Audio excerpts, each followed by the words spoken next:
The photograph you can see here is the photograph organized by Mata Vibhudanandapuri, who is the Vedanta Guru of the Supreme Pandava of Hinduism, also lovingly called as Mataji Pamma. You can see there is a conch, a kamandalu to the left of the Supreme Pandava of Hinduism, as well as a wooden staff to his right, all of which were given by Mata Vibhudanandapuri as the traditional items that are handed over, along with the official induction as the successor into the lineage. With Vedanta Guru Mata Vibhudanandapuri, during the initiation, the traditional items were handed over from Guru to disciple as part of the coronation. The staff that the Supreme Pontiff of Hinduism is holding is one of the items which is given to aid in the spiritual wandering lifestyle used for various purposes.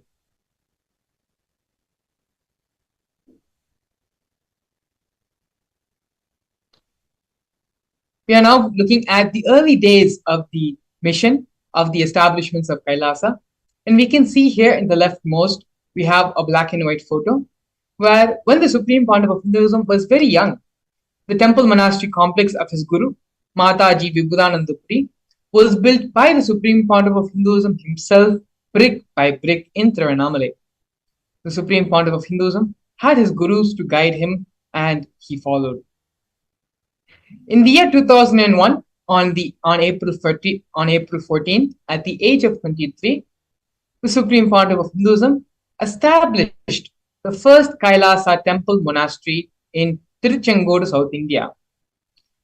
In this photo, you can also see the Supreme Pontiff of Hinduism's own handwritten annotation on the photograph.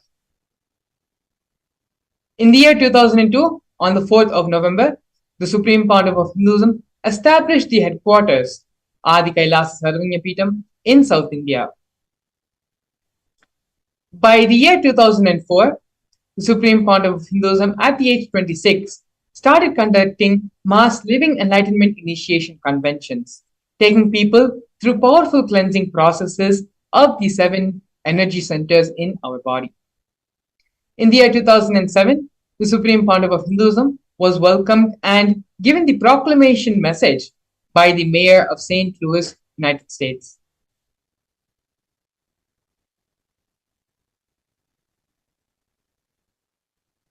Here we can see from the year 2005 and 2010 glimpses of the Supreme Pontiff of Hinduism conducting the mass living enlightenment initiations in India as well as all over the globe as well, in different parts of the United States and in other various parts of the world. We have here photos of the Supreme Pontiff of Hinduism giving the discourse on stress to de-stress in Oklahoma Medical Baptist Center in the United States, as well as conventions in various parts of India.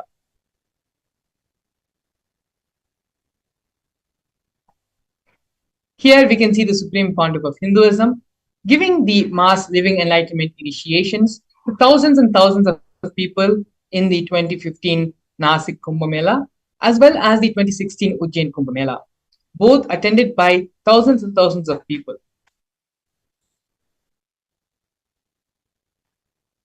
Next, we're going to be looking at the various coronations being done on the Supreme Pontiff of Hinduism, being coronated as the head of various different kingdoms and Madhadipatis.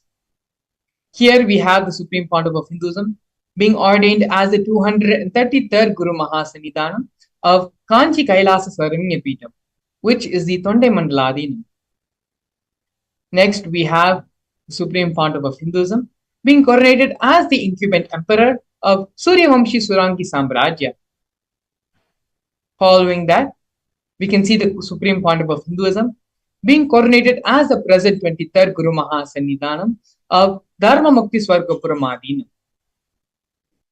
In the year 2012, the Supreme Pontiff of Hinduism was coronated as the present 293rd Jagat Guru Mahasannidhanam of Kailasonatha Shyamlapita Sarvanyapeetham. In the same year, the Supreme was also coronated as the Mahamandaleshwar of the Mahanirvani Akhada, which is the largest apex monastic order of Hinduism.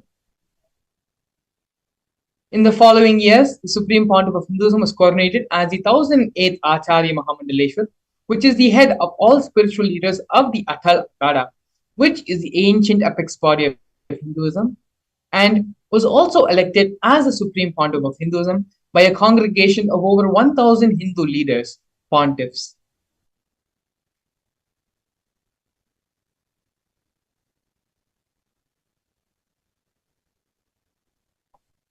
The sovereign state of Sri Kailasa is a macrocosmic, ancient, Hindu enlightened civilizational nation whose vision is living enlightenment for all of humanity. Kailasa's mission is to revive and share with today's world the practical applications of the greater sciences of authentic Hinduism, including Hindu cosmic physics, Hindu alchemy, Hindu cosmology, Hindu biology, Hindu mathematics, the power manifestation science, and other sciences as revived by the Supreme Pontiff of Hinduism. These sciences were once practiced freely in over 56 different nations across the continent, but are now facing an extinction due to persecution happening over a millennium.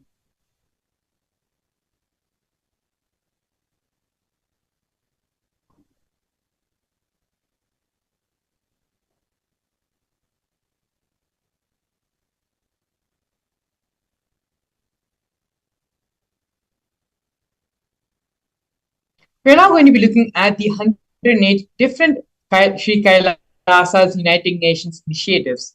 These initiatives include Sri Kailasa United Nations for Globalization, Against Medical Malpractice, Enlightened Birthing and Pregnancy, and like this 100 different initiations founded and initiated by Sri Kailasa's United Nations.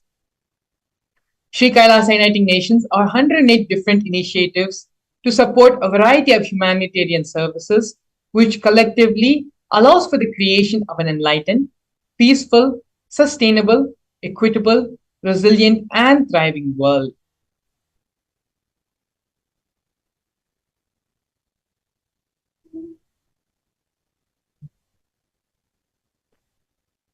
One of the many projects by Sri Kailasa United Nations is the No Hungry Home project offered by Sri Kailasa United Nations for nutritious food and a hunger-free world.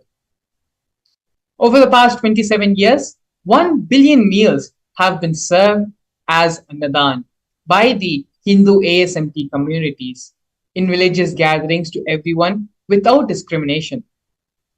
10,000 meals are served on a daily basis, free of cost, and up to 100,000 meals are being served on festival days. And as you can see here, multiple photos of the Supreme Pontiff of Hinduism himself serving and doing the Annadan service.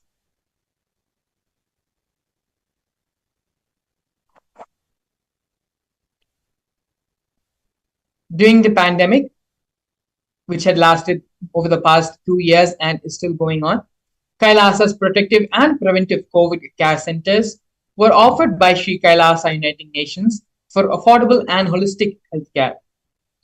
During the pandemic, the Supreme Pontiff of Hinduism converted his monastery campuses into a multi-layer quarantine facility free for all people, regardless of any differences in age, gender, caste, creed, ethnicity, color, social economic status, and so on.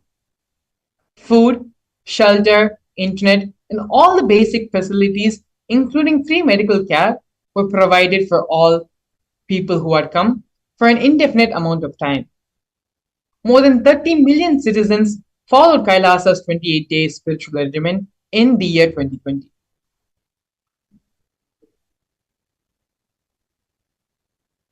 The next project, which we are seeing by Sri Kailasa United Nations, is for education reform and development.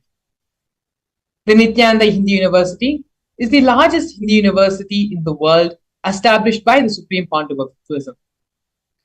The Nithyananda Gurukul, inaugurated on the 2nd of October in the year 2006 by the Supreme Pontiff of Hinduism, is for the revival of the ancient Adi Shaivite Guru-disciple education system, which is an authentic knowledge transmission system based on enlightenment. In the Nithyananda Hindu University, More than 20 million enrollments have happened, and the Nithyananda Hindu University offers 7,000 free courses as well as has extended campuses in more than 150 countries.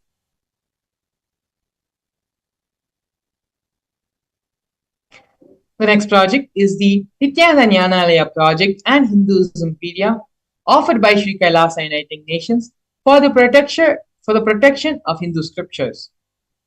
The Nithyananda Hindu Jnanalaya project was established by the Supreme Pontiff of Hinduism to collect and to preserve the 1 million Hindu scriptures while ensuring that knowledge is made accessible and shared free of cost to all.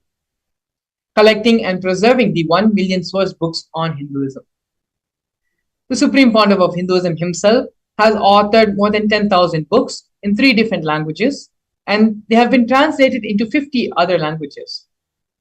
The Supreme Pontiff of Hinduism has also published more than 10,000 articles and has given 10,000 hours of free discourses with over 1 billion views. Kailasa's Hinduismpedia is a project established by the Supreme Pontiff of Hinduism, where the Supreme Pontiff of Hinduism has collected more than 15 terabyte of digital books and rare manuscripts from all the 19 Sarvanya Peetams, ancient mutts, and ashrams. 1 million pages on Hinduism, the collection of 22,000 digital books, 1,000 e-text books, and over 100,000 articles on various topics in Hinduism.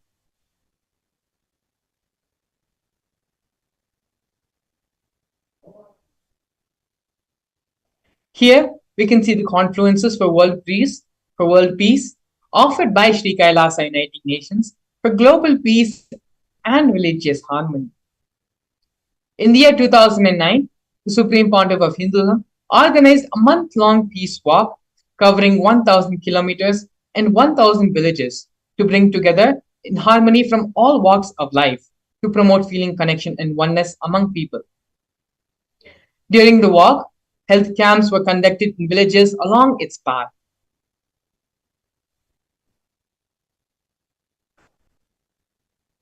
Here, we are going to be looking at Sri Kailasa Uniting Nations for feminine empowerment and gender equality. Kailasa's Yogini Sarvanya Peeta was established for yoga and meditation universities to life, an emphasis on life solutions through Vedas and Agamas, empowering the indigenous rural women, fighting against wrongful gender stereotyping, gender-based violence, and lack of inclusive and quality learning environments. Some of the initiatives include the Kailasa's Nithyananda Lakshmi project, which is a microfinancing service, Kailasa's Women Foundation and Women Empowerment Self-Help Centers, which have been launched in 108 places around the world since the year 2009. Kailasa's Ankita program, which is providing foundational literacy about working of basic community service and infrastructure establishments. Kailasa's Ashriya program, which is providing vocational training programs to rural and indigenous women to provide equal opportunities and access to independent, self-sufficient financial environments for them. The Supreme Pontiff of Hinduism has divided them in Kailasa, where more than 80% of the leadership positions are occupied by women.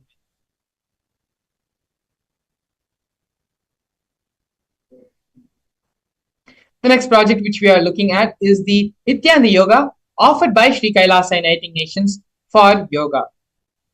The Nithyananda Kriyas are 108 different Kriyas targeting the major disorders of diseases such as diabetes, arthritis, and blood pressure, given by the Supreme Pontiff of Hinduism and have been verified scientifically. The Supreme Pontiff of Hinduism has also revived the ancient pole yoga, Shivastamba yoga, and rope yoga, Kundalini Rajya yoga, in which yogic asanas, postures, and weight balancing techniques are performed to create the yogic physiology, aligning it to the cosmic geometry that manifests superconscious powers.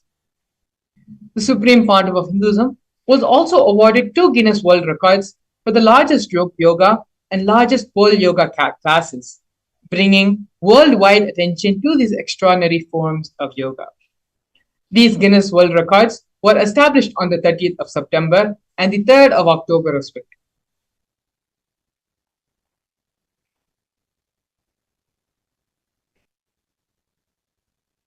Despite being heavily persecuted continuously for over a decade, the Supreme Pontiff of Hinduism is unwavered in his intention, in his commitment, and action in building the only Hindu nation, the sovereign state of Sri Kailasa, to protect, revive, and preserve Hinduism, the most ancient, most peaceful, still living, and long lasting demonstrable system that shows the possibility of peaceful coexistence amongst people.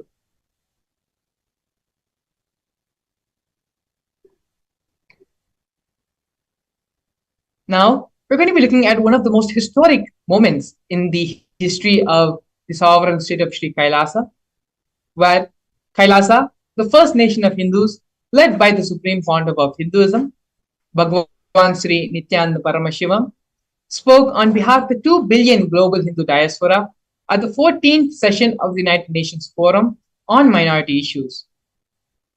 A significant milestone in the history of Hindus and sovereign state of Sri Kailasa happened on the December 2nd, 2021, where His Excellency Sri Nityamoksha Priyananda, Ambassador Extraordinaire and Plenipotentiary of Kailasa, represented the persecution of Hindus at the 14th session of the United Nations Forum on Minority Issues.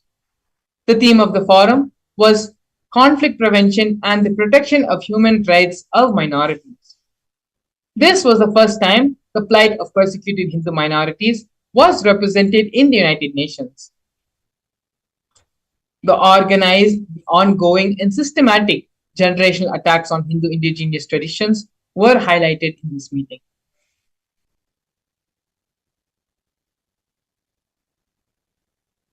Now we are looking at the torture and murder attempts by state and non-state actors on the Supreme Pontiff of Hinduism, where over 70 assassination attempts and physical attacks had happened on the Supreme Pontiff of Hinduism in India as well as in abroad. 40 attacks on community members, destruction of monasteries and temples, over 60 incidents of attacks, molestation, and rape of women and women monks. Intense lawfare via over 100 false legal cases, intersectional persecution using the entire government mechanism, including the politically owned media, police, judiciary controlled by politicians, as well as inciting mob violence through the social media. Despite all these attacks and illegal persecution happening on the Supreme Pontiff of Hinduism, Swamiji, his unwavering intention, has built the Kailasa nation for the purpose of giving the superconscious breakthrough to the whole of humanity and to revive and protect Sanatana Hindu Dharma. Now that we have seen the introduction of who is the Supreme Pontiff of Hinduism, in the next segment, we're going to be looking at one of the most important and one of the most extraordinary contributions to humanity Supreme Pontiff of Hinduism has given, which is the science of the Bhava manifestation. We're going to be learning about the Shastra Pramana of the science of power manifestation, exactly what is the power manifestation and what is the science behind the power manifestation, as well as the live demonstration of these powers with the blessings and grace of the Supreme Pontiff of Hinduism. We'll be back after a short break.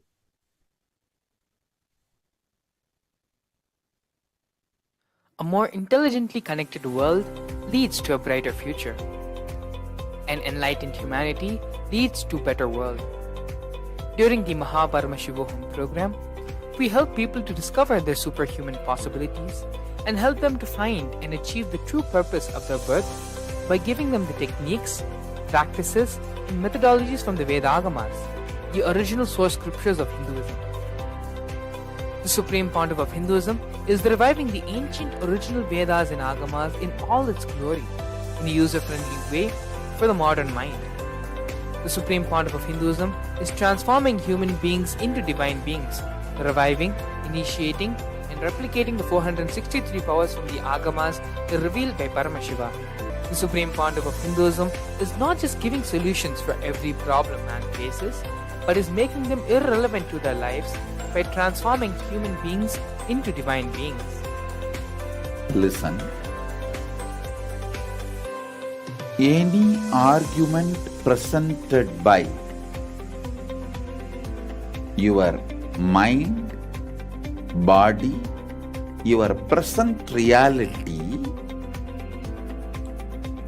to establish you are not Paramashiva. You are not omniscient, omnipotent, omnipresent. Anything presented to prove you are not Paramashiva is illegitimate. Decide this. This is super determinism. Understand? Anything you declare as illegitimate will lose power over you, will die in few days, few minutes, maybe in few weeks, whatever few days it takes. It will not have power over you. Understand, this is the method for sudden enlightenment. This is the method for sudden enlightenment. It happens by the Shaktipada. Here Paramashiva is sitting to tell you all, you are Paramashiva, you are me, with Shaktipada and Shaktinipada. The Dvitiya Vijnasa Krama is an extensive and thorough yoga sequence to prepare your body to receive the experience being given by the Supreme Pontiff of Hinduism. Through the yoga, which is aligned as per the source scriptures laid down by Paramashiva and the Agamas, you break all the impossibility in your body and in turn break the very cognition of impossibility. The program leads you to go beyond your human frame and limiting human ideas, which prevents you from living your highest possibility. I will reach you wherever you are, whichever corner of the world you may be. I will reach you with enlightenment.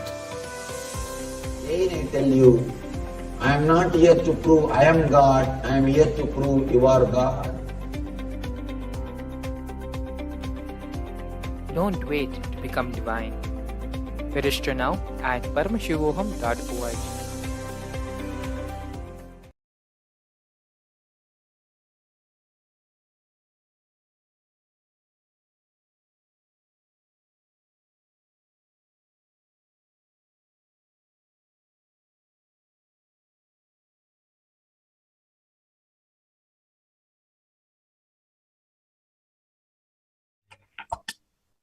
Nithyanandam, I welcome all the viewers watching us live on all our social media platforms like Facebook, Twitter, and YouTube to this powerful and beautiful session on power manifestation.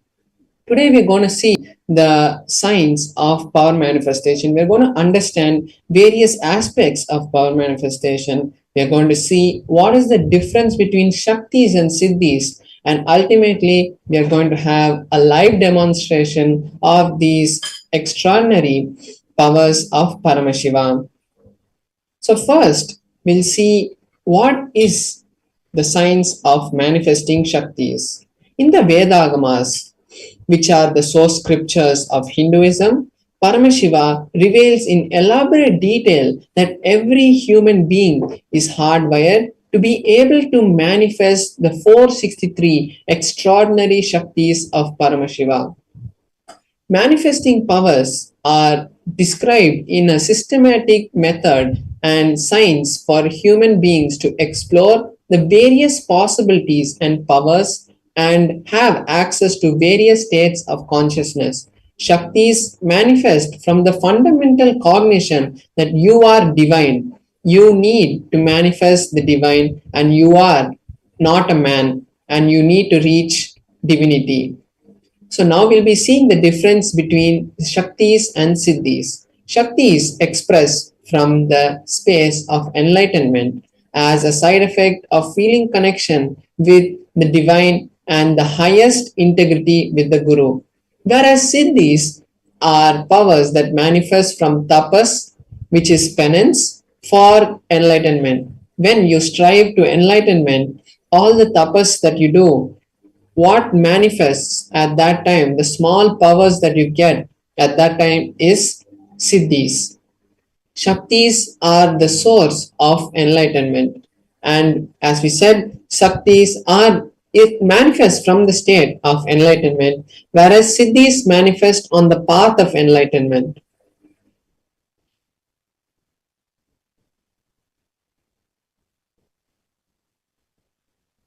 And Shaktis manifest from the space of Paramashiva, and they manifest when you are in the space of Paramashivoham, and they manifest through anybody once they are initiated by the Guru. That's the most important thing. After the initiation of a Guru, any human being can manifest the Shaktis, but Siddhis do not happen to everyone, and it happens only as a side effect. And Shaktis are permanent. Once you are initiated by the Guru, you manifest Shaktis, whereas Siddhis are not permanent and distract you from the path of enlightenment. Now we are going to see the modes of the various type of testing and foolproofing process that our ancient rishis have given to us. So there are 4 ways that these powers are tested in Sanatana Dharma. First is the Shastra Pramana, which is the scriptural reference for these powers, the direct revelation of the words of Paramashiva. Example, the Vedas and the Agamas and everything that is being revealed by Paramashiva directly is the Shastra Pramana. The Apta Pramana is the time-tested, foolproof of the ancient rishis and the recent masters who have come before us and proven to the world the scientificness and the powers, how they can be helpful and useful to humanity. The Atma Pramana, which is the experiences, the validated experiences of the Supreme Pontiff of Hinduism. After he made sure that it is in alignment with the Vedas and Agamas, which are the Shastra Pramana, and the Apta Pramana, the experiences of other rishis and masters. And once it is acid washed through both of these, he gives it to us as Atma Pramana. Then we have the Pratyaksha Pramana, which is the scientific study on these powers, what science is able to understand while these powers manifest.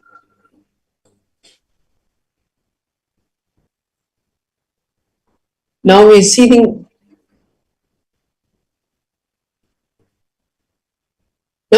the source. Who is the source? From where do these Shaktis manifest? The answer is Paramashiva. Paramashiva is the primordial divinity in Hinduism, the ultimate reality and the cause, which is the self, effulgent, Swayam Prakasha, all pervading and untouched by time and space. And from this Paramashiva only, this whole universe is manifested, and we manifest from the space of Paramashiva.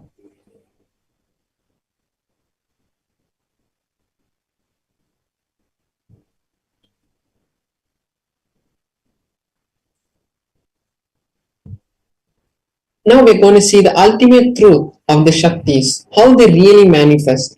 First, the Jnana, which is the powerful cognitions, is mapped, is given to the consciousness, to our consciousness. When we understand them, it becomes part of our consciousness and they manifest as prajnana in every being.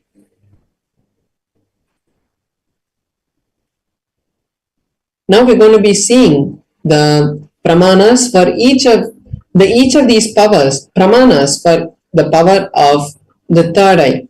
The third eye is the intra organ which has been given to us, given to all the humans and can be awakened and initiated by an enlightened master or an incarnation. And as we have the Supreme Pontiff of Hinduism, who is the direct Nijavatara, the direct form of Paramashiva, through his initiation, we are able to awaken the third eye. So the Shastra Pramana, the scriptural reference for the power of third eye, is from the Vijnana Bhairava Tantra, which is a direct scripture, a scripture which has been directly revealed by Paramashiva to Paramashiva Shakti. And the verse is from the Vijnana Bhairava Tantra, Sutra 34. The verse goes, Kapalantar manonyasa tishtan milita lochanaha kramena manaso dadyat lakshayet lakshyam uttamam. The translation is, having fixed the mind on the inner space within the crown center, one should slowly stabilize them without any movement, having the eyes in succession. By that stability of the mind and the consciousness, one starts seeing beyond the physical eyesight and is able to see the ultimate goal, Lakshyam, and becomes the space of Paramashiva and complete oneness. So this is the Shastra Pramana for the power of third eye reading. Now we'll be seeing the Apta Pramana, how the history and the ancient masters have shown us this power. In the Bhagavad Gita, which is from the Mahabharata, in the 11th chapter of the Bhagavad Gita, Bhagavan Krishna is asked by Arjuna to show his cosmic form, to show his Vishwarupa Darshana. And Arjuna asks Krishna that he wants to see the cosmic form, the Vishwarupa Darshana. And Krishna says to Arjuna, but you cannot see my cosmic form with these physical eyes of yours. So I grant you the divine vision of the third eye, and with that vision, behold my cosmic form, my cosmic opulence. So this verse is the 8th verse of the 11th chapter. And after this initiation to Arjuna, he is able to see the cosmic form of Bhagavan Sri Krishna.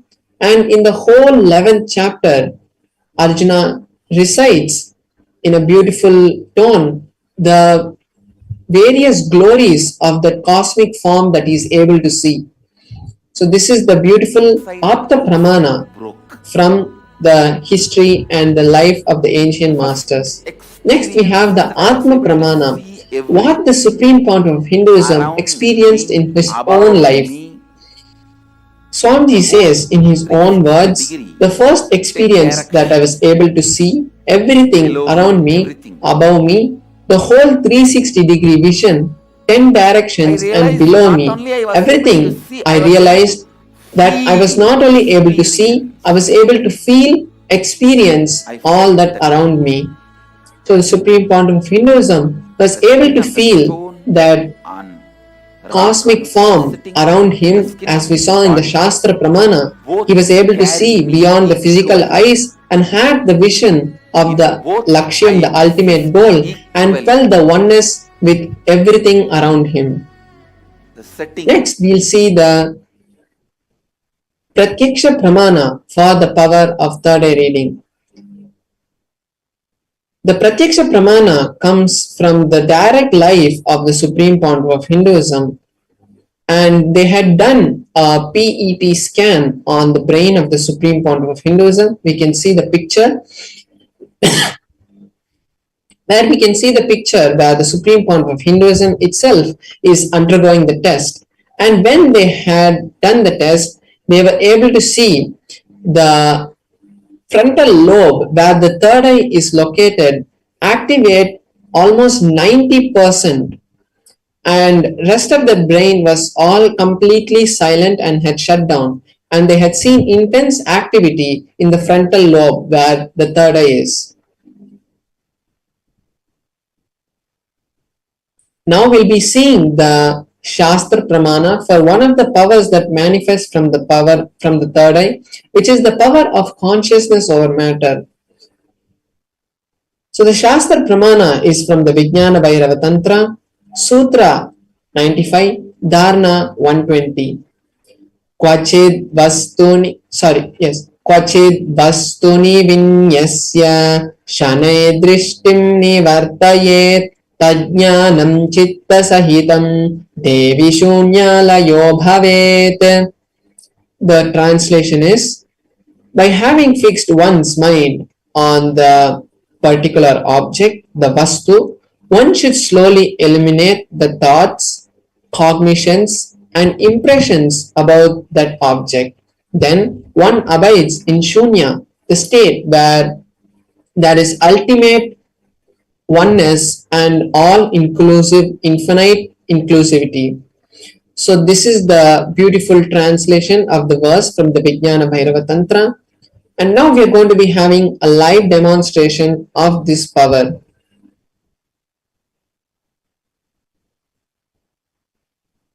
So now I'll be showing my Atmalinga. So we're going to be manifesting, I'm going to be manifesting this power with my Atmalinga.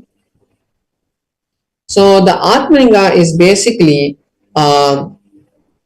crystalline linga which is made from the spatika material or the quartz material, and then it is energized by the Supreme Pontiff of Hinduism itself and installs Paramashiva himself into this linga, and after that he gives each one of us, after an initiation, the beautiful Atmalinga.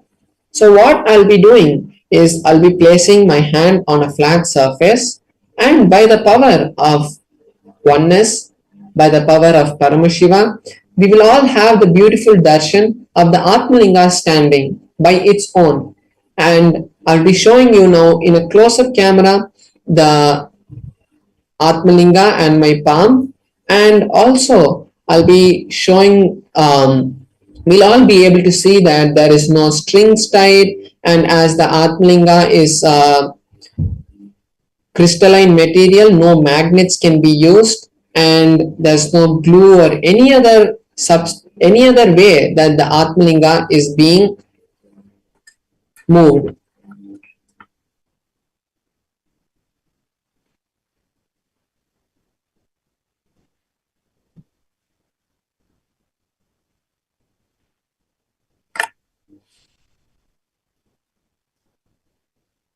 So now we can all see my hand and the Atmalinga. So we can all see my hand and the Atmalinga, that there is no strings tied or any other string tied to the Atmalinga also. And now I'm going to be placing my hand on this cushion which is on a flat surface. As we can see, my hand is flat, and I'm going to be placing the Atmalinga on my hand, and once that is done, I will be chanting the Mahavakya intensely, and from that space we will all be having the beautiful darshan of the Atmalinga standing. And I also request all the viewers watching us now to post all the desires that you wanted to manifest in your life, because when we manifest powers, we are directly invoking the presence of Paramashiva, and that is the best time that we can see how all the desires that we want start manifesting in our life. So now I'll be starting the manifestation, and all of us can also chant the Mahavakya along with me and create the space for Paramashiva to manifest. Om Nithyananda Paramashivoham. Om Paramashivoham. Om Nithyananda Paramashivoham. Om Nithyananda Paramashivoham. Om Nithyananda Paramashivoham. Om Nithyananda Paramashivoham. Om Nithyananda Paramashivoham. Om Nithyananda Paramashivoham. Om Nithyananda Paramashivoham. Om Nithyananda Paramashivoham. Om Nithyananda Paramashivoham. Om Nithyananda Paramashivoham. Om Nithyananda Paramashivoham. Om Nithyananda Paramashivoham. Om Nithyananda Paramashivoham. Yes, now we have seen the beautiful manifestation of the Atmalinga.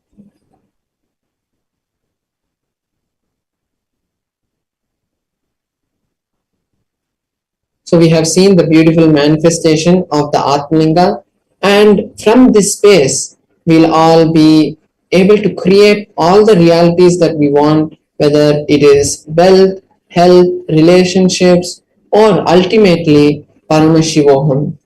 And now is the best time for all of us to create the space to manifest Paramashivoham in our life. And when we create the intention and start seeing a reality happening, that is the only way that we can start really creating realities in our life. Because when we think, oh, I want money, I want wealth, Paramashiva, please give me wealth, when we start thinking like that, we only see that we are only asking Paramashiva. We are saying, I want wealth, and the cosmos also tells us, Tatastu, you keep wanting wealth. It is not a negative way of telling the cosmos is not being negative, but the cosmos keeps giving us just a blessing of Tatastu, Tatastu, Tatastu. That is, so be it, so be it, so be it. And when we keep asking Paramashiva that we want this, we want that, Paramashiva only keeps giving us the blessing that is going to happen. And the real secret is only when we see that reality tested, we tell Paramashiva, thank you so much for manifesting the wealth already in my life, and really feel that devotion and gratitude towards Paramashiva. When we do that is really when Paramashiva will also bless us, saying Tatastu, so be it, you have the wealth. And that is the real secret to manifesting wealth. And this is not a story that is being just told to you now, but it has happened in thousands of people's life after the blessing of the Supreme Pontiff of Hinduism. So take this time now to register yourself for Mahaparamashivamam. Create that intention first, because when you create the intention, you are seeing the reality manifest. And when you see the reality manifest, automatically you are going to be seeing the manifestation happening. So now let us take this beautiful opportunity that Paramashiva has given us to manifest this reality of Paramashivoham. So let's all head over to paramashivoham.org. The QR code and the link is being projected below in the scroll, and there's a QR code you can scan. So now let's take this time to do that, and while we are doing that, we'll be back to you after a short break with beautiful sessions from the Supreme Pontiff of Hinduism. Thank you, Nithyanandam. A more intelligently connected world leads to a brighter future. An enlightened humanity leads to a better world. During the Paramashivam program, we help people to discover their superhuman possibilities and help them to find and achieve the true purpose of their birth by giving them the techniques, practices, and methodologies from the Vedagamas, the original source scriptures of Hinduism. The point of Hinduism is reviving the ancient original Vedas and Agamas in all its glory, in a user-friendly way for the modern mind. The supreme point of Hinduism is transforming human beings into divine beings, reviving, initiating, and replicating the 463 powers from the Agamas revealed by Paramashivam. The supreme point of Hinduism is not just giving solutions for every problem man faces, but is making them irrelevant to their lives by transforming human beings into divine beings. Listen. Any argument presented by your mind, body, your present reality to establish you are not Paramashiva. You are not omniscient, omnipotent, omnipresent. Anything presented to prove you are not Paramashiva is illegitimate. Decide this. This is super determinism. Understand? Anything you declare as illegitimate will lose power over you, will die in few days, few minutes, maybe in few weeks, whatever few days it takes. It will not have power over you. Understand, this is the method for sudden enlightenment. This is the method for sudden enlightenment. It happens by the Shaktipada. Here Paramashiva is sitting to tell you all, you are Paramashiva, you are me, with Shaktipada and Shaktinipada. The Dvitiya Vijnasa Krama is an extensive and thorough yoga sequence to prepare your body to receive the experience being given by the Supreme Point of Hinduism. Through the yoga, which is aligned as per the source scriptures laid down by Paramashiva and the Agamas, you break all the impossibility in your body and in turn break the very cognition of impossibility. The program leads you to go beyond your human frame and limiting human ideas, which prevents you from living your highest possibility. I will reach you wherever you are, whichever corner of the world you may be. I will reach you with enlightenment. Again I tell you, I am not here to prove I am God, I am here to prove you are God. Don't wait to become divine. Register now at Paramashivam.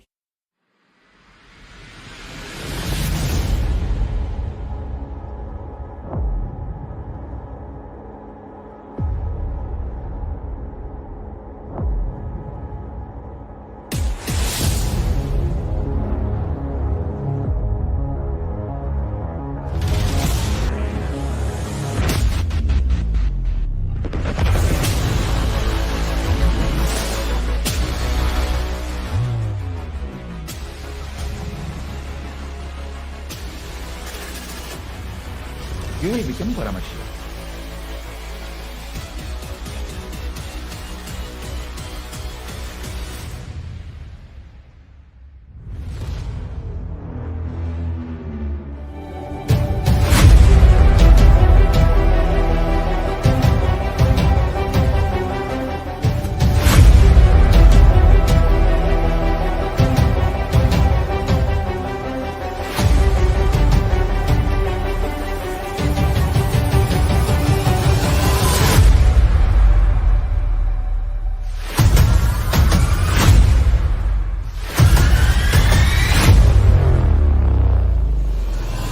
Whatever I shared till now, condensing the whole thing and reviving it as experience.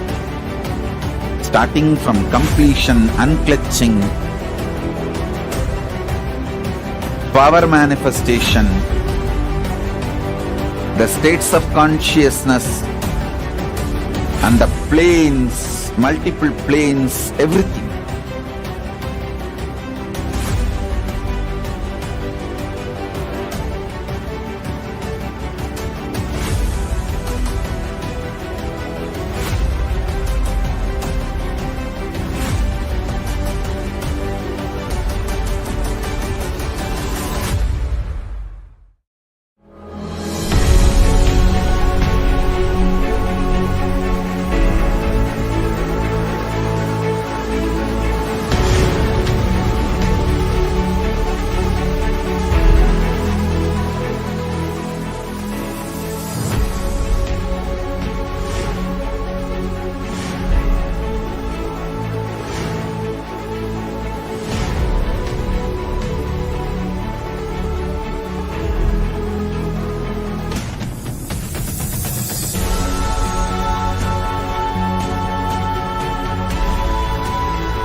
Nithyananda, we're back. Very beautifully, Paramashivam Maharaj had demonstrated the power of consciousness over matter for all of us. We're just connecting with Swamiji, with the supreme founder of Hinduism. Paramashivam Maharaj was able to to become in tune, in oneness with the Atmalinga, and make it stand from being horizontally flat, make it stand up vertically. These are one of the 463 powers which Paramashiva has laid down, has given in the Agamas. And these are the sciences which the Supreme Founder of Hinduism is reviving and is sharing with the whole world.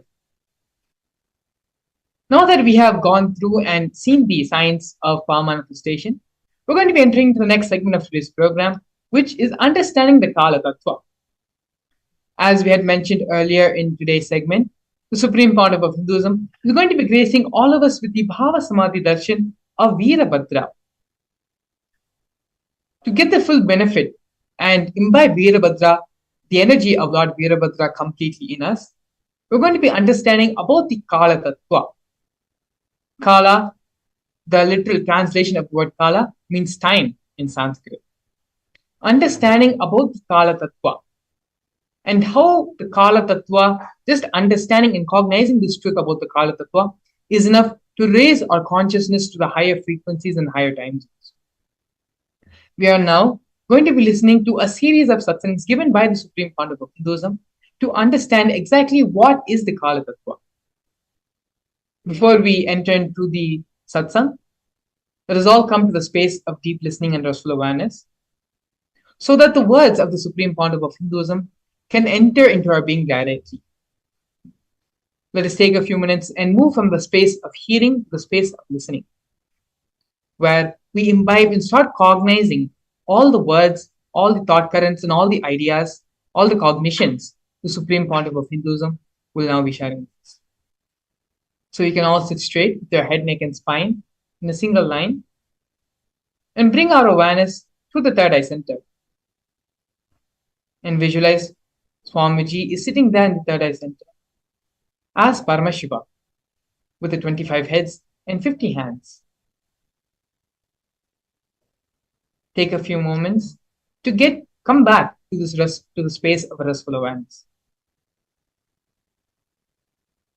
And we can now enter into the satsang.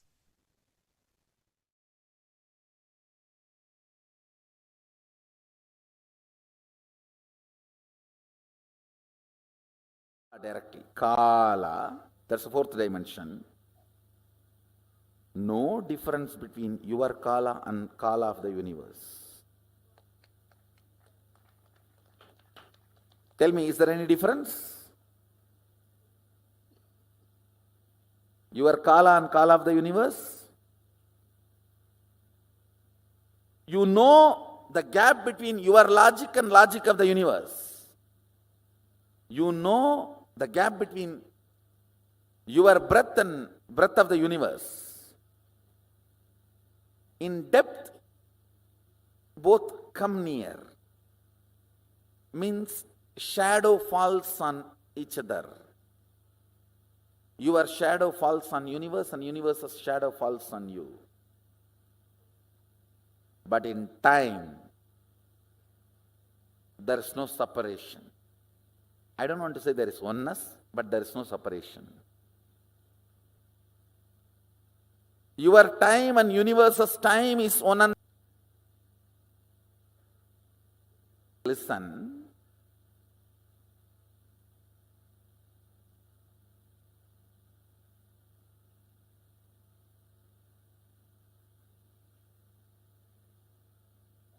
Listen carefully. Anything which makes you feel universe's time is different and your time is different is not you.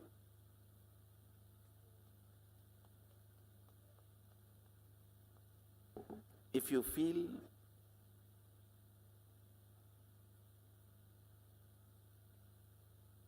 your body is this many years old,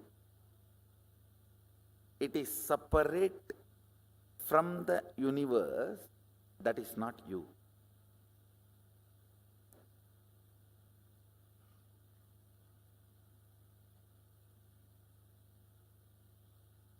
Listen. I am telling you two things.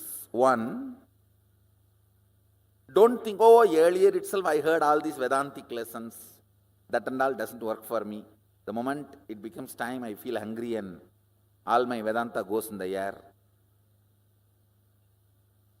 Listen. Earlier failures does not confirm it is impossible for you at all.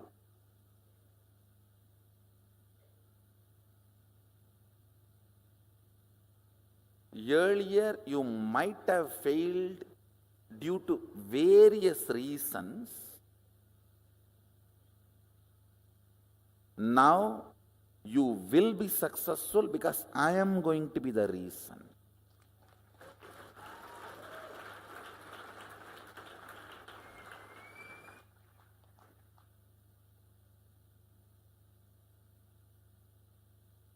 Listen, I may be ferocious, but I am a go-getter. I'll make you get it. I am integrated to my job. I'll either convince your logic or confuse your logic, but I'll make you get it. I'll make you to come to the and this cognition. Let me put it in this way. Listen.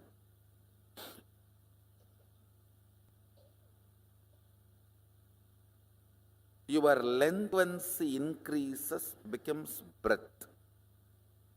Your breadth, when its frequency increases, it becomes your depth. Your depth, when the frequency intensely increases, it becomes your time.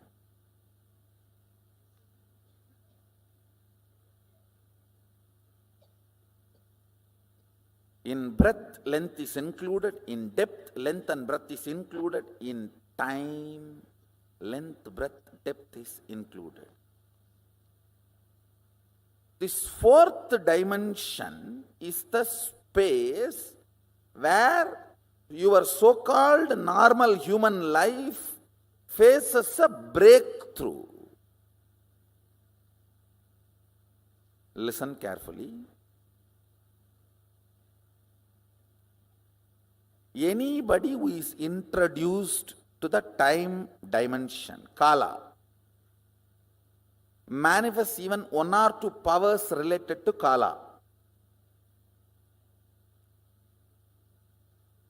You are liberated from death.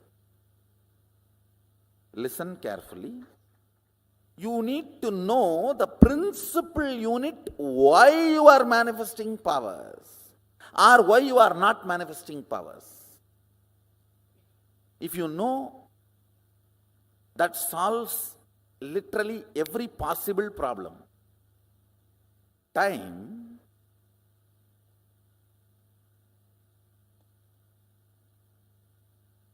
is a frequency, dimension of the universe,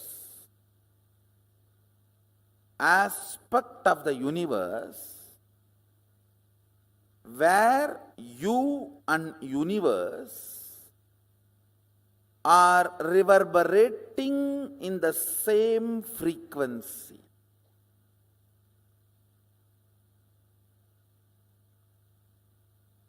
Unit of time of the sun, moon, Kailasa and you is one and the same. Listen, yesterday I said, our 1 year is 1 day for them, but unit is same. Only quantity difference. How many? It's only quantity difference, but not.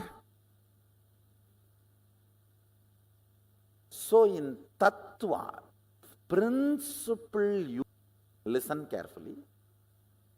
Your logic and logic of the Devatas are different. They are not same. Your breath and Devata's breath, not that far away, little closer. Your depth and Devata's depth, little more closer. But in time, your unit of time and their unit of time is one and the same. There is only quantity difference.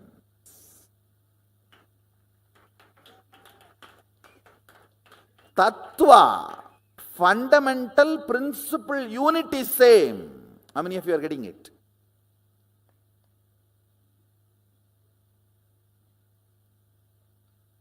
Yes. For us 1 year is their 1 day, but our 1 year is 1 day for them. It means what? Kala, like movements of the nature, sun, moon, planets, the whole flow. The Kala is converted into our day-to-day time by our mind. Listen. Movement of the sun, moon, nature. For example, before the invention of the clock, any time measurement system, whatever we know was happening is Kala. Once we learned the time measurement system and evolved certain logic for the flow of the time, like 24 hours, 1 hour is 60 minutes, 60 minutes is 60 seconds. When we started evolving certain mechanisms to grasp and measure the unit of time and try to come to terms with the large happening of Kala with our mediocre understanding of time. Listen. We feel lost, overwhelmed with the understanding of Kala. It's too big, too vast, too much.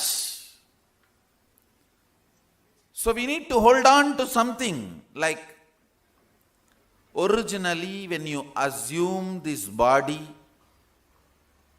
you do not hold this body. You may own it, but you don't possess it. You just live in your superconscious space, radiate you, have this body also as part of you. But unfortunately, somehow you want to be more defined. The name of getting grounded, you get caught. Same way, the space of timelessness, the kala, is too much for you to exist. For various reasons, you start understanding nera, means your time, as kala. Understand? I am not against the unit of time, second, minute, hour, day, week, month, year, I am not against this unit and the measuring with unit. I am only against coming to conclusion, this understanding is a complete understanding about kala. The nature's flow and our measurement system is being superimposed and impersonated in your day-to-day cognition, brings kshara destruction. Listen, let me repeat. You are supposed to reach the moon. You get into a horse carriage and that goes into the road which has many bumps, and that jumps in the bumps. You think you are flying and you are inside the carriage which is completely curtained. In this delusion, how many hours you may travel in the horse carriage? You may go up and down, but not to the moon. That is precisely happening in us. Listen. The innermost core space in you is constantly in the mood that you are beyond the kala. In your day-to-day life, you are constantly cognizing kala as your day-to-day time. I'll give you some more examples. In your inner space, if you decide purpose of your life is money, so your kala gets converted into your time. Every day your time, particular hours are spent on making money. Listen. Same way, in your innermost space, if you decide the purpose of your life is health, then that gets converted into an action point. Everyday time, particular time you spend for yoga or making yourself healthy, whatever you believe as which brings you health. As experience, this experience is available in me. I'll have to just construct it as a thought current for you to understand in your logic. So, listen very carefully.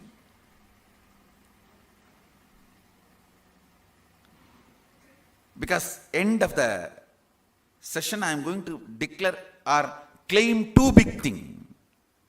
Two big claim. It will look too big or as impossible if you miss this thought current. Only if you come along with me, understand this thought current, you will understand, yes, that is possible. Mahadeva says, when the click happens, that is what is initiation.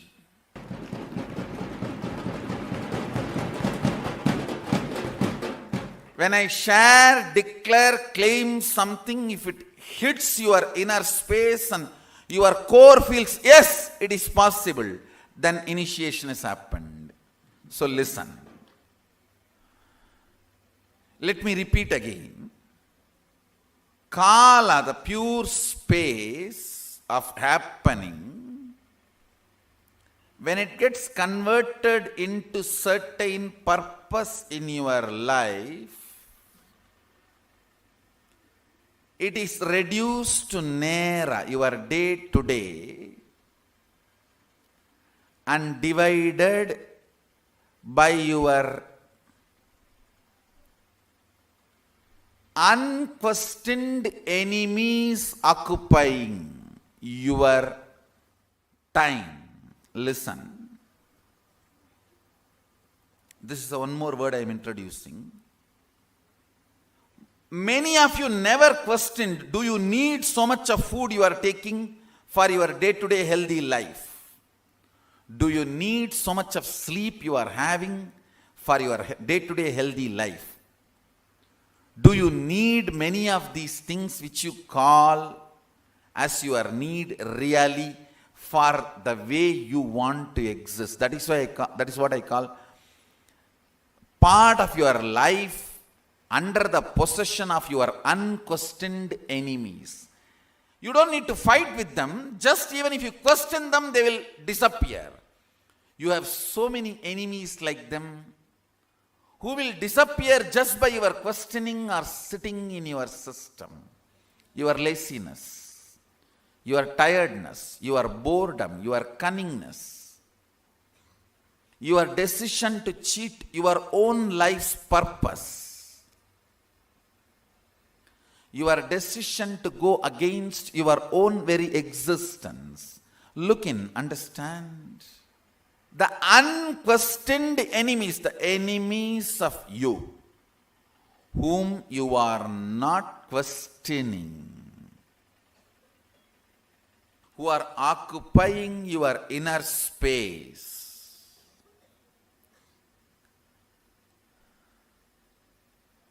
they divide and create gap between your Kala and Nera. Means your existence and your perception of your existence. Surely all the time you can measure, 100 year or 200 year put together is not your Kala or life. Listen. Then whole 100 years, if you are going to make $10 billion as per the calculation you have, somebody gives $10 billion, you are ready to die? No. That's too stupid. That's foolish. You all know the Kala as huge possibilities than the Nera with which you function. Nera means time. When the Kala gets mapped in your unconscious way of living, it is called time. The translation of the existential reality into your perception reality. Existential reality is Kala and your perceived reality is time. In this conversion, I should say it is more like a convulsion, not even conversion. In this convulsion,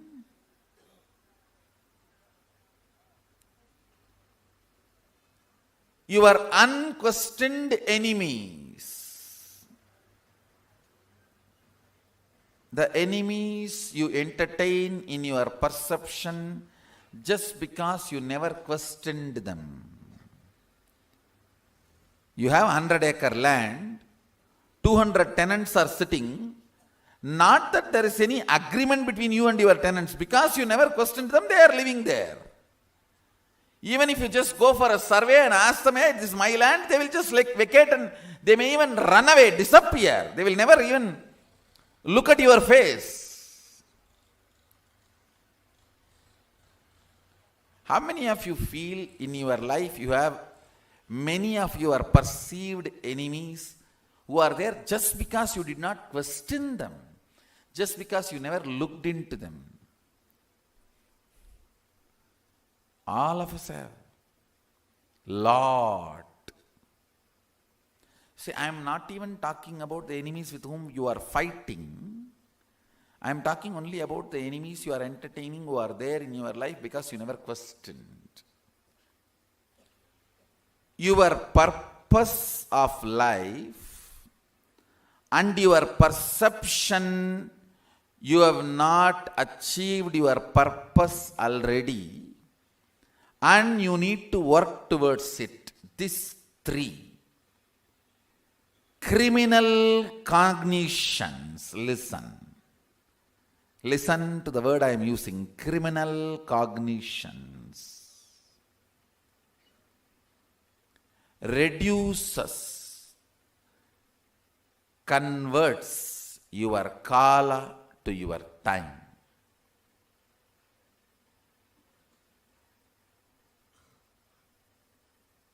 Aligning many of the fundamental understandings with the first principle of life.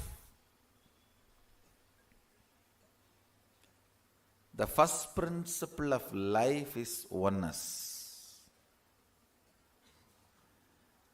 Using the first principle, oneness,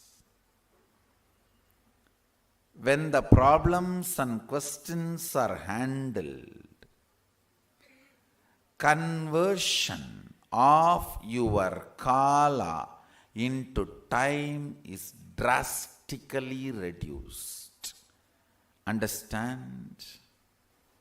Depth of personality means your ability to handle all the fundamental questions of life with oneness in the source itself. In the source itself, if you handle many of your questions,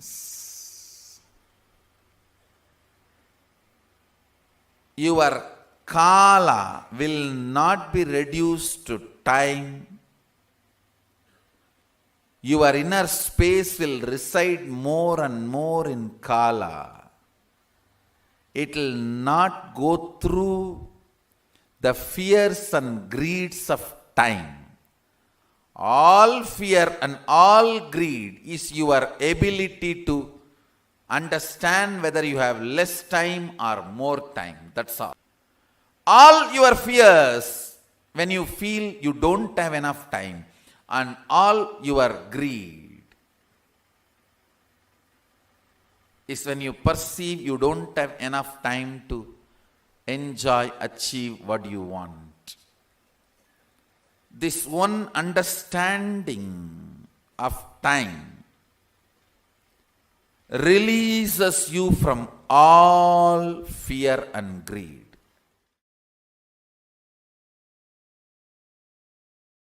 Your remembrance of you powerfully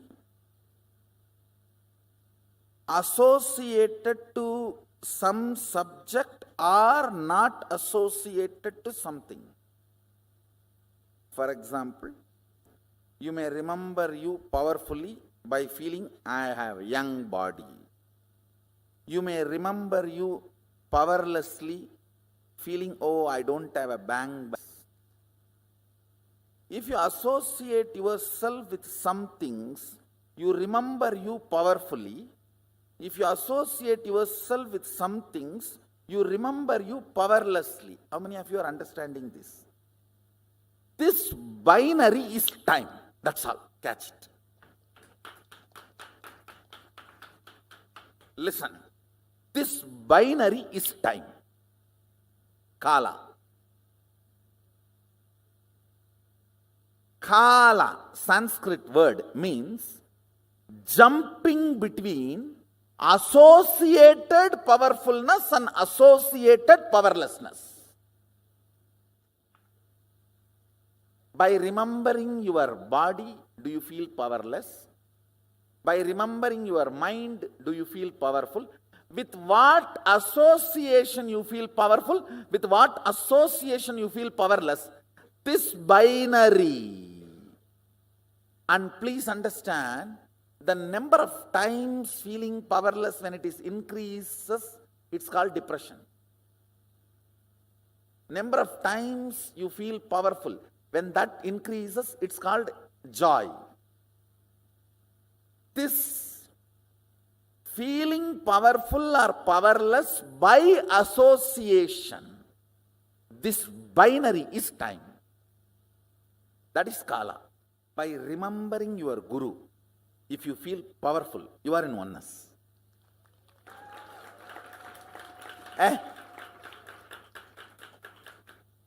என்ன வேணா இருக்கணும்டா, இருக்கட்டும்டா. கடவுளே என் பக்கம், அப்புறம் என்னடா?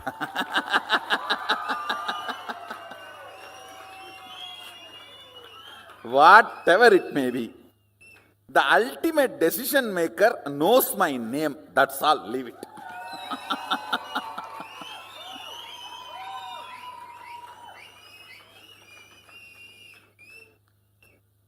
That is actually the initiation.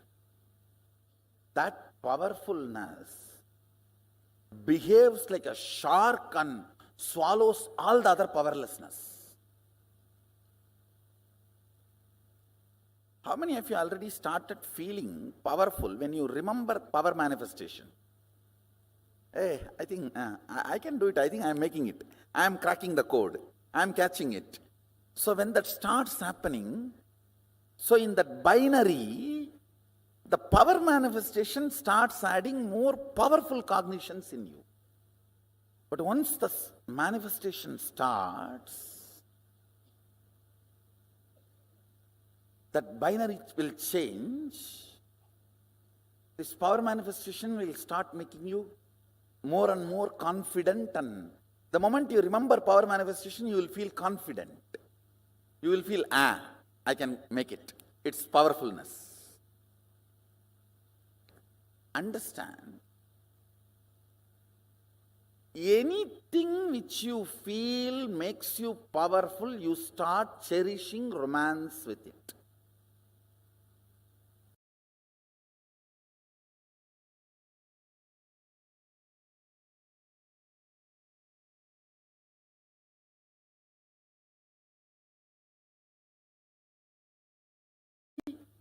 The power manifestation starts adding more powerful cognitions in you.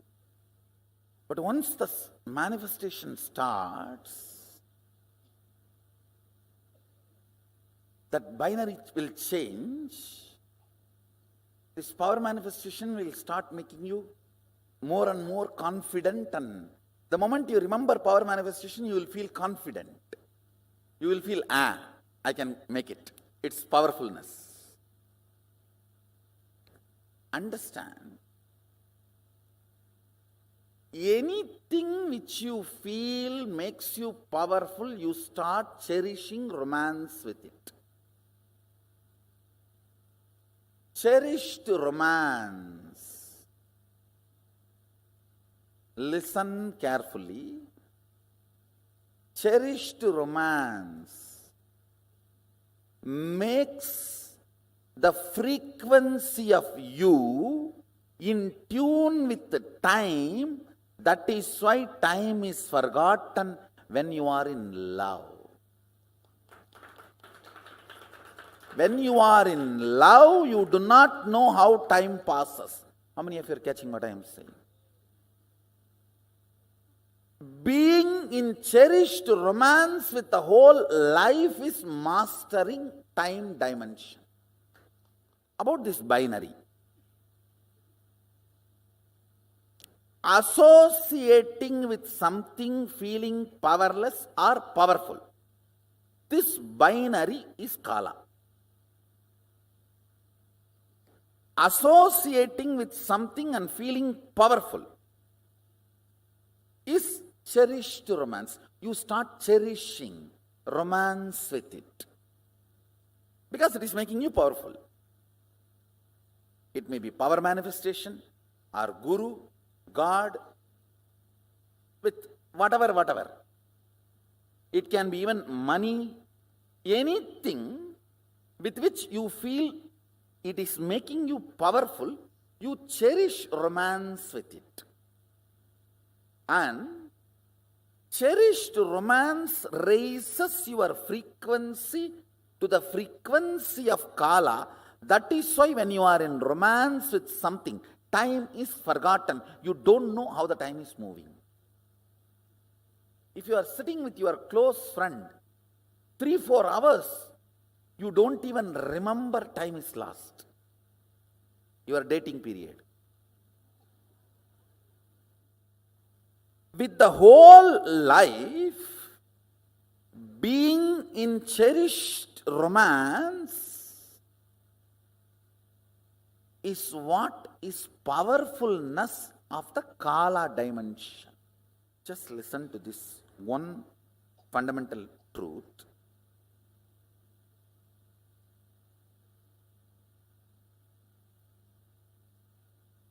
If you have tons of cotton and you need thread, if you have a tons of cotton source material, will you be worried about having less thread? No. You know you can make. Same way,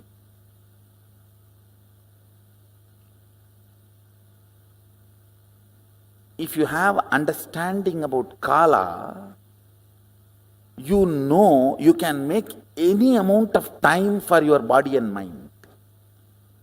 I'll give you the secret given to Bhishma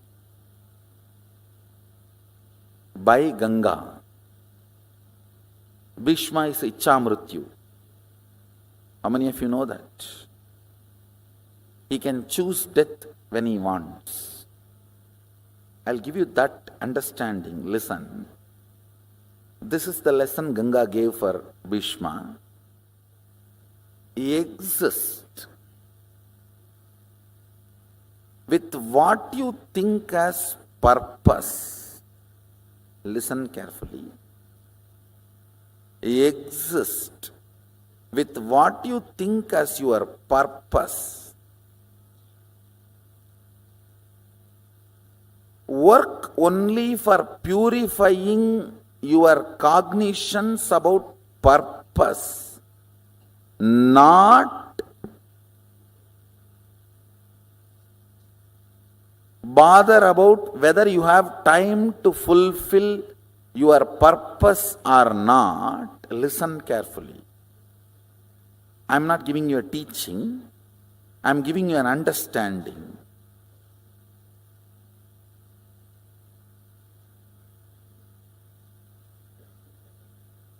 The number of times you remember you have become old makes you old.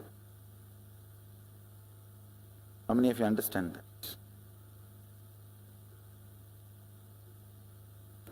You remember you don't have time makes you don't have time, not to have time. How many of you are getting what I am saying? Now the next statement I am going to make is little mystical, but listen. If you die as a billionaire, when you assume the next body, you will be born in a billionaire family and whatever you left will be with you. It's a law of cosmos, understand? You don't get cheated. Listen carefully.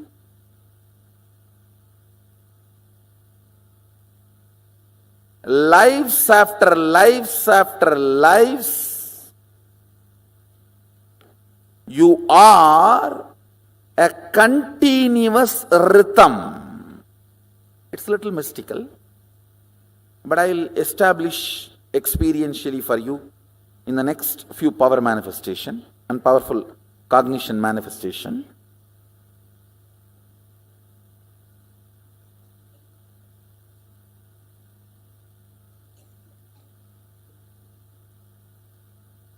Sometimes in the mathematical class they tell, oh, let us assume x is equal to y till we come to the result. When we come to the result, you will understand x is equal to y.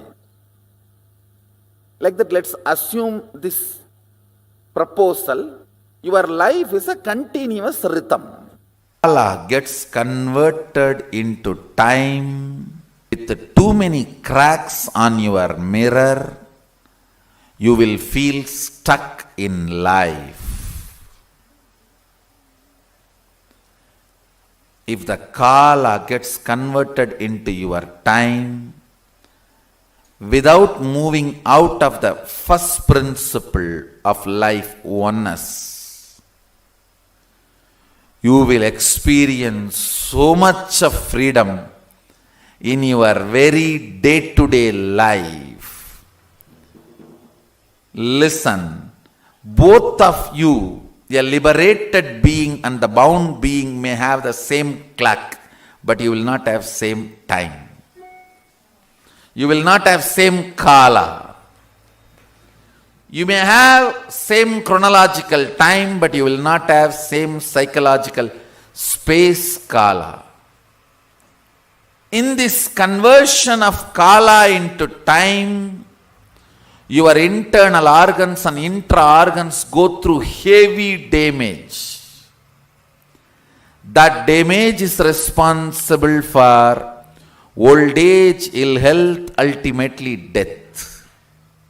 Cleaning up that damage caused by time on your internal organs and intra-organs by the pure first principle thought current of oneness is called Kundalini awakening.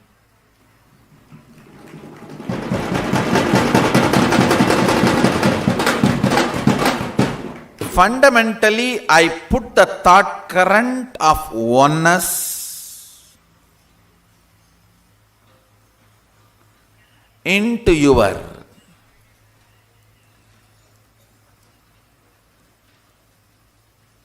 internal organs and intra-organs,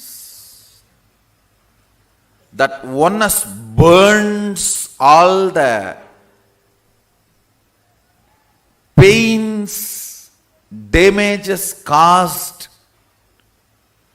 to your internal organs and intra-organs. Worst pain caused in your internal organ and intra.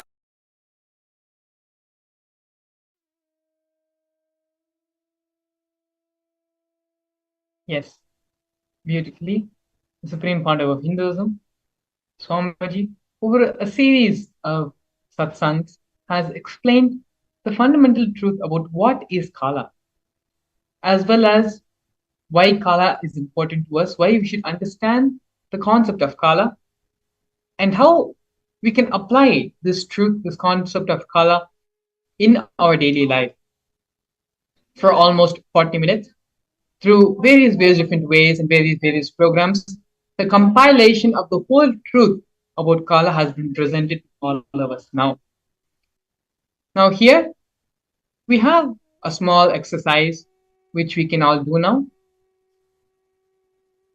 to understand and solidify our understanding about the Kala Tattva. As Swamiji had said in the satsang, just the understanding about this Kala Tattva is enough.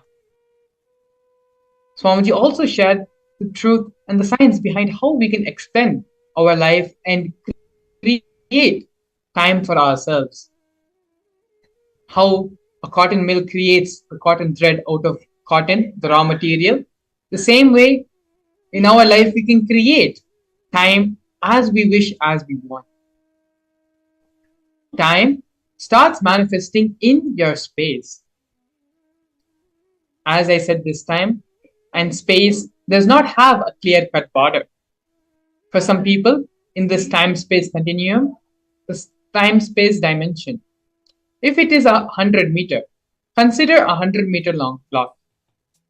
For some people, 70 meters is time and 30 meters is space. For some people, 30 meters is time and 70 meters is space. For some people, even 2 meters, only 2 meters is time and the rest 98 meters is space. For some people, 98 meters is time and 2 meters is space. Listen, these are the direct words of the supreme founder of Hinduism. When the length dimension starts manifesting its possibilities in all its multiple levels, it gives birth to the breadth dimension. When the length dimension and breadth dimension both starts manifesting all its possibilities in multiple levels, it gives birth to the depth dimension. When the length dimension, depth dimension, breadth dimension, all three starts giving birth to all the infinite dimensions of them in multiple levels in all possibility, spontaneously and simultaneously, they give birth to a dimension called time. Let me repeat the internalization exercise once more. This requires a little bit of your listening in the space of deep restful awareness. This understanding of Kala Tattva is enough to change your whole perception about life, about your reality, and start manifesting life as the way you want it to happen. I'm going to repeat the internalization exercise once more. These are the direct words of the Supreme Founder of Hinduism. Time starts manifesting in your space. As I said, this time and space are a clear-cut border. For some people in the time-space continuum, time-space dimension, if you consider time-space as a 100-meter cloth, 100-meter long cloth, for some people, only 70% is time and 30% of the meter is space. For some people, 30 meters is time and 70 meters is space. For some people, only 2 meters is time and there is 98 meters is space. For some people, 98 meters is time and 2 meters is space. Listen, when the length dimension starts manifesting its possibilities in all its multiple levels, it gives birth to the breadth dimension. When the length dimension and breadth dimension both starts manifesting all its possibilities in multiple levels, it gives birth to the breadth dimension. When the length dimension, depth dimension, and breadth dimension, all three starts giving birth to all the infinite dimensions of them in multiple levels in all possibilities, spontaneously and simultaneously, they give birth to a dimension called time. Understand, this is a very, very strong concept and strong truth which we need to internalize and take time to digest this truth. So now, take a few minutes and pen down your understandings of time of the Kala Tattva. Write down 3 things that you want to manifest in your life and how you are going to approach this manifestation with this new concept, which we all learned from Swamiji now, about the Kala Tattva. Contemplate and evaluate the ratio of time and space in each of these manifestations. Going over the exercise once more. Time, space are not two separate things. In one long canvas, which is our reality, some is occupied by time and some is occupied by space. It is through this permutation combination, all the things are being manifested in our life. When we come to the understanding and allow our length dimension to manifest completely and give birth to the breadth dimension, allow the breadth dimension in us to manifest in all its possibilities, length and breadth together, it gives birth to the depth dimension. When all these dimensions start manifesting in their full possibility, in their full capacity, they give birth to time, to the Kala Tattva.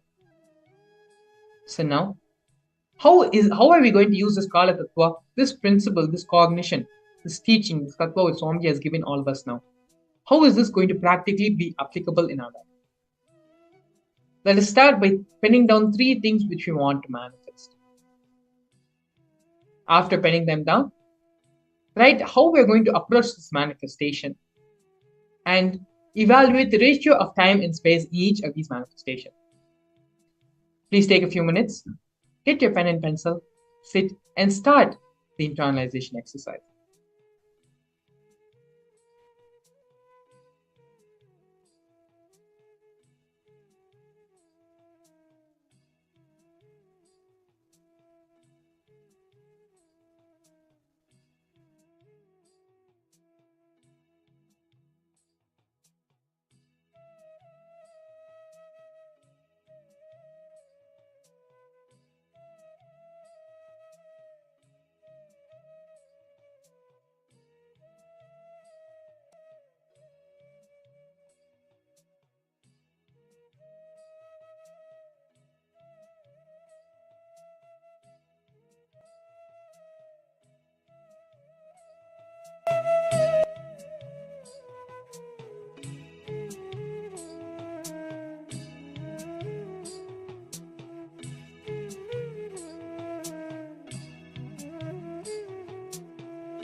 Don't allow yourself to get distracted by your mind.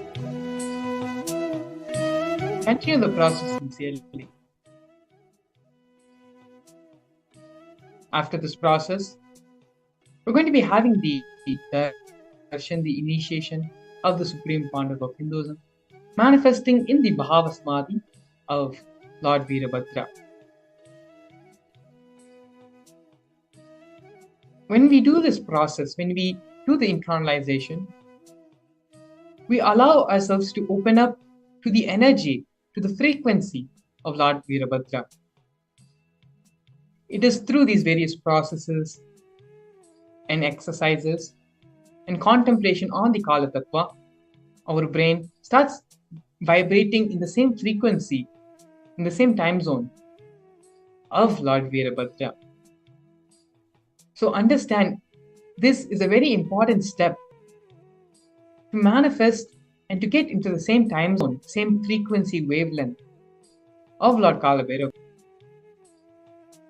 which will help you to experience the Bhava Samadhi Darshan completely, possibility and the full manifestation. So please do the exercise sincerely and internalize the Kala Tattva, the truth about time. Write down the 3 things that you want to manifest in your life and how you are going to approach this manifestation, as well as evaluating how much of this manifestation will be in the time and how much of this manifestation will be in the space. Please continue to do the internalization exercise sincerely.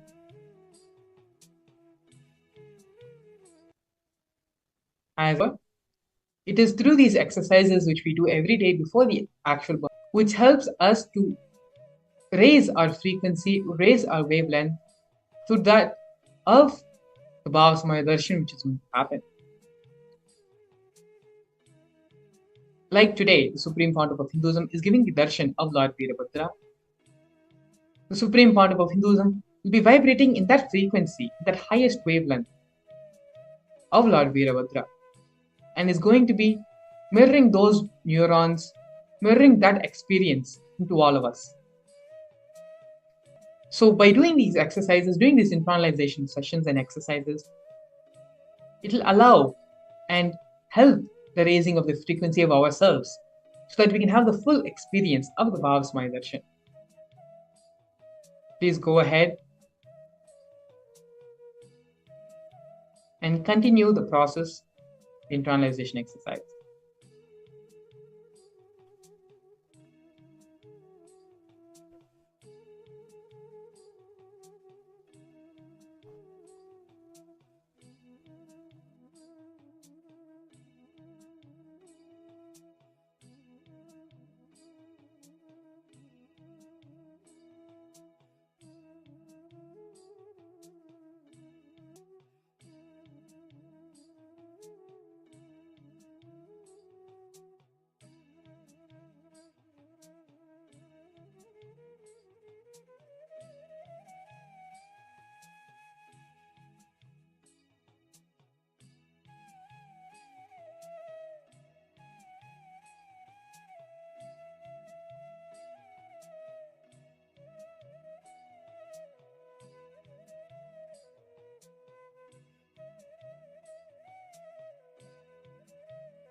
Through this process, through this understanding and contemplation about the Kala Tattva, one of the biggest myths we have been taught in our life, we have been taught by society, starts dissolving, starts disintegrating. The cognition, the concept that we have only a certain amount of time to live. We have only a certain amount of time to fulfill our desires, to fulfill what we want to achieve in our life. Swamiji is breaking the fundamental cognition and concepts or social conditionings which we have been brought up with through this understanding of Kala Tattva.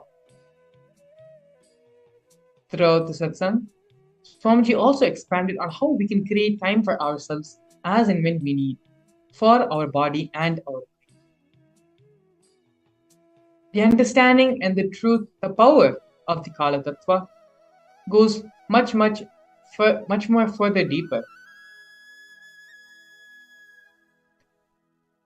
To understand these various dimensions of the Kala Tattva and the other 35 Tattvas being given in the Vedas and the Agamas, the Supreme Pontiff of Hinduism will be expanding on this and much more during the Paramashivam program, which is going to be happening from February 9th to February 28th. Through this process, through the program, not only is the Supreme Pontiff of Hinduism going to be explaining and giving in-depth detail and understandings about these various tattvas, vertical time zones, and multiple dimensions, the Supreme Pontiff of Hinduism is also going to be giving you the experience of these in the program. If you follow the QR code, which is being projected below, and go to the link and register for the Paramashivam program now, today, not only will you be able to have access and to have the darshan and listen to the Supreme Pontiff of Hinduism, giving all these truths and giving this experience to you, but also the Virabhadra Darshan, Virabhadra Bhava Samadhi Darshan, which is going to be happening today, will also be available to you. Now that you are doing the process and you are understanding the Kala Tattva and opening your frequency to that time zone, to that wavelength, all that is left is having the darshan of the Supreme Pontiff of Hinduism as Lord Virabhadra. To have the darshan and awaken your consciousness, raise your frequency, your wavelength to that of the higher vertical time zones, all you need to do is scan the QR code or directly go to the website paramashivam.org, where you can register yourself for both the program and the Bhava Samadhi Darshan.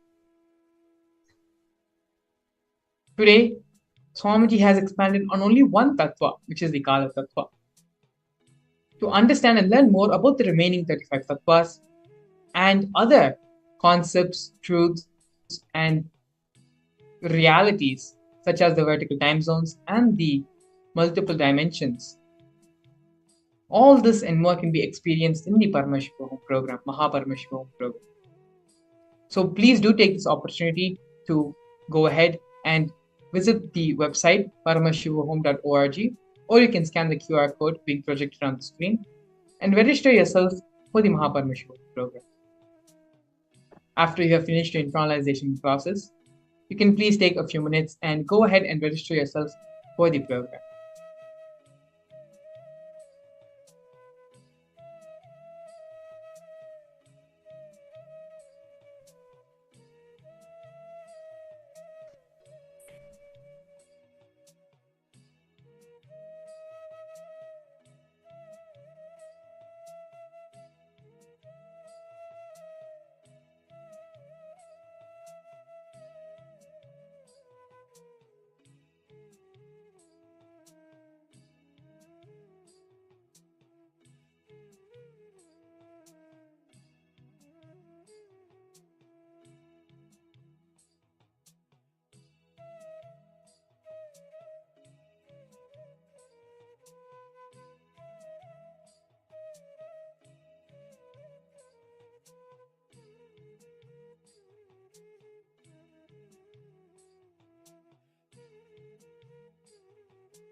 Now with this, once you finish the internalization exercise, to continue to the next step of this program, please go ahead and register yourself for the Paramashivam program, where in depth you can understand more about these various tattvas, various truths, and also have the Bhava Samadhi Darshan of Lord Virabhadra, which the Supreme Pontiff of Hinduism will be gracing all of us today.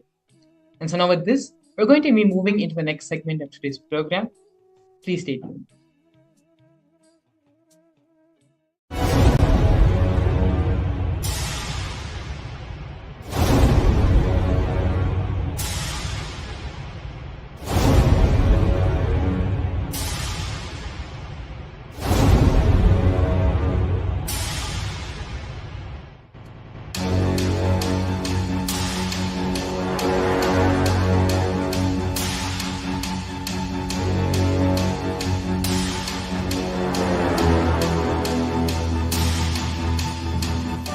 Understand every way,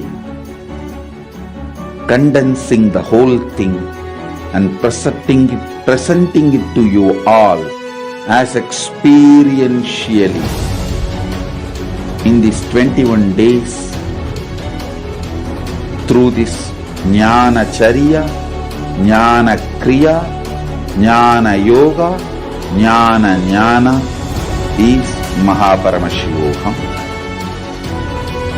Lifestyle for just Paramashivam. Rituals to be just Paramashivam. Yoga for just being Paramashivam. Jnana just Paramashivam. This Paramashivam is like literally the ultimate journey in a most safest way.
Whatever I shared till now, condensing the whole thing and reviving it as experience, starting from completion, unclutching,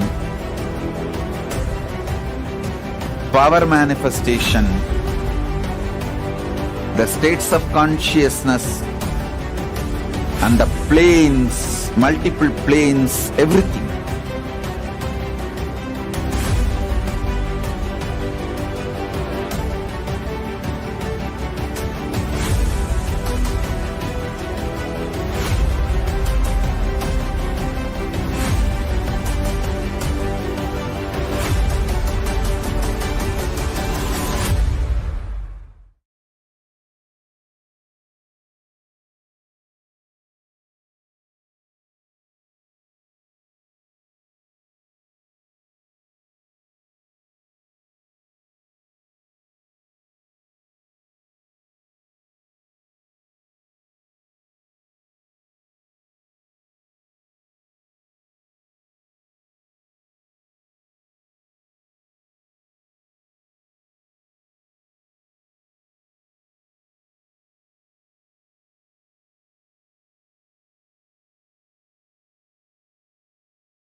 Since the beginning of time and space, Bhagwan Paramashiva, the all-powerful, all-pervasive, and all-knowing ultimate superconscious existence, revealed in the Vedas and Agamas, the source scriptures of Hinduism, the truths about himself and the manifested universe and its multidimensional and simultaneously existing dimensions and worlds, also known as parallel universes or vertical time zones.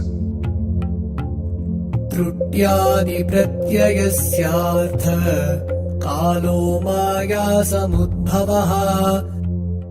The Kala Tattva, which gives rise to the knowledge of various time zones and parallel universes such as Truti and others, is originated by Ananteshwara from the impure Maya. Bhagwan Paramashiva mentions that as we experience the various higher